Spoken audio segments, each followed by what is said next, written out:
Appopedia. I'm Ratna. As you know that I'm trying to cover that challenge on the maintenance administrator certification, where we saw the last lecture. We saw that the task which is involved in this module, we completed the restricted rule task and some other definitions. We try to cover out and try to understand the topic which is involved in this module.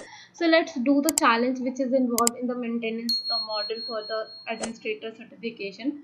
So this is the challenge which is involved in the restricted rule. So we have to create a restricted rule for the task private, okay, and then full name and all these things we have to be created, and let's try to build that. So I already opened that playground. Let's close this all things which I opened previously. Now let's open this playground, and I think you guys also be open with me and try to be solved together. And if you wanted to cover and learn the Vlocity CPQ administrator and industry order management, I already covered all the lectures and that was free on my channel. Go and watch that if you want to learn it. And I always try to solve the challenges which is involved in the Trailhead or a Trailhead course, like a flow builder I covered, and some other topic which is related. They ask for other subscribers to make that video, as I covered it as well. So if you need any help regarding this technology or other tech, let me know in the comment box. Let's move to the task. So this, as you can see, the playground is already open. So let's go to the setup part, as this is the basic things that involve in that administrative maintenance. So as you can see, it is open. Now we have to go into the object manager, then we have to search task. Our task is there. Now we have to go into the restricted rule. Let's go into the restricted rule, as the previous time I created one for the task. Okay, so now let's create the new task, and then we have to keep the name. Rule name is a keep task private. Okay, let's keep this one. We have to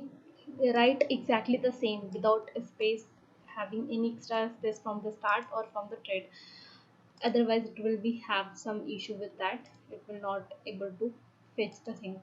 Okay, now we have to go into the user criteria and the user active. Okay, let's keep the user active. It's needed to be is active, and then we have keep filled. It's to be user active. Let's go into the active.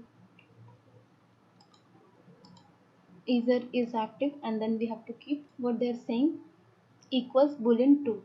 Let's keep true.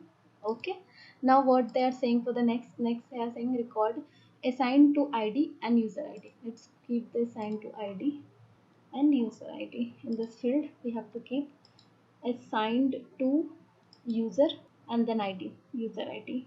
There is id. Let's go user id. Okay, now we have to choose, and then as you can see, assigned and user id equals current user type and user id is the value. Let's keep the user id is the value, and then okay, now is equal user current user, and then field name is a user id.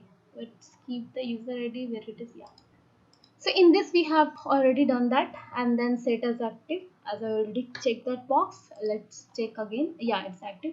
Now save it, and then we have to be check this one. If challenges is completed, then we are able to finger cross, and definitely I know that this is the task completed and we will get a 505 points. So congratulations to you as well, mine as well, to complete the maintenance certification for the administrators. If you again needed any help for the other technology or any task you wanted to be give me for as a challenge, I love to do challenges. So let me know in the comment box and give me any challenge for the new technology. Okay, till then stay tuned with me, and do not forget to subscribe my channel and give your feedback so that I can improve my channel and my videos and other technologies things which I needed to be improved. Okay, so bye bye. I will meet you in the next lecture.